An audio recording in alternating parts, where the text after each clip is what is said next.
When a faulty door plug explosively blew out the side of Alaska Airlines Flight 1282 on January 5th, it wasn't just shoes, cell phones, seat cushions, and the gasping breath of terrified passengers that got violently sucked into the cold, thin air 3 miles above Portland, Oregon.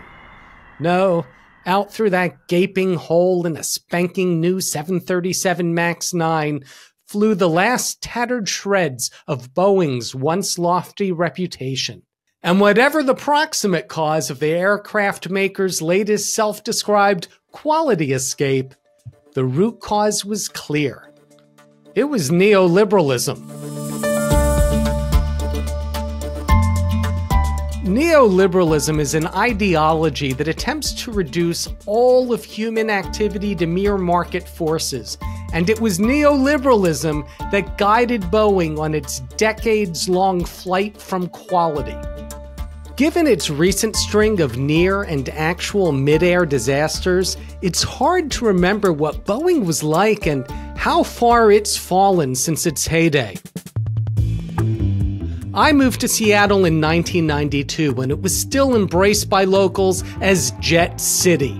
Seattle back then was a middle-class city filled with middle-class homes, many of them owned by Boeing workers. Back then it was hard to meet anybody who didn't have some connection to the company, and Seattleites were extraordinarily proud of the aircraft maker and the products they produced. If it's not Boeing, I'm not going, I've repeatedly heard from families and friends, and they weren't kidding. I knew folks that wouldn't fly a DC-10 or L-1011, let alone an Airbus. But that was then, and this is now. And it all started with Project Gemini. Project Gemini was Boeing's plan to move unionized manufacturing jobs out of the Seattle area.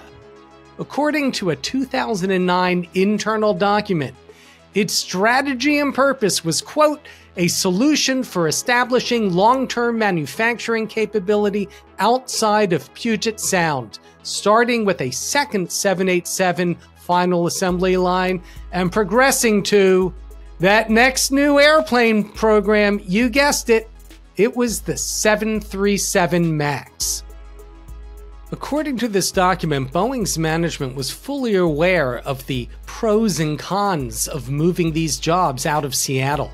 The experienced Seattle workers were more skilled and productive, and maintaining production in the Seattle area would result in lower startup costs, higher quality, even higher profits. So what was the rationale for moving jobs to South Carolina? It's all there in black and white. According to Boeing, it would create a non-union, competitive labor choice. It would lower labor costs and avoid the, quote, current hostage situation. But most importantly, it was an opportunity to leverage 787 final assembly by rebalancing an unbalanced and uncompetitive labor relationship. In other words, they were willing to accept higher costs, lower profits, an inexperienced workforce, and labor morale disruptions on existing programs in order to create long-term change in union leverage, which is management talk for screwing workers. And it worked. When that next major airplane program came along, the 737 MAX, the unions were so spooked by Project Gemini that they made huge concessions in order to keep final assembly in the Seattle area. But one of the major concessions the unions gave was to allow Boeing to outsource the fuselage assembly to Spirit Aerosystems in Wichita, Kansas. And it was Spirit workers who initially installed the faulty door plug in what eventually became a long tragedy of errors.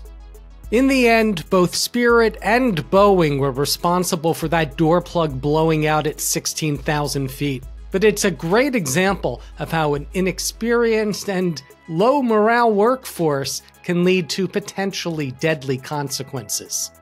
And the cause of Boeing's inability to compete with rival Airbus is clear.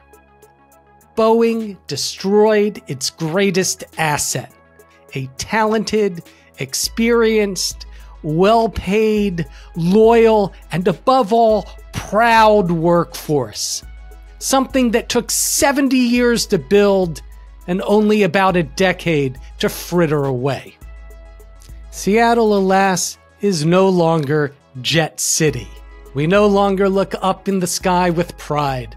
During the MAX 9 groundings while booking flights, the rule of thumb was, if it's not Boeing, at least it's going to fly.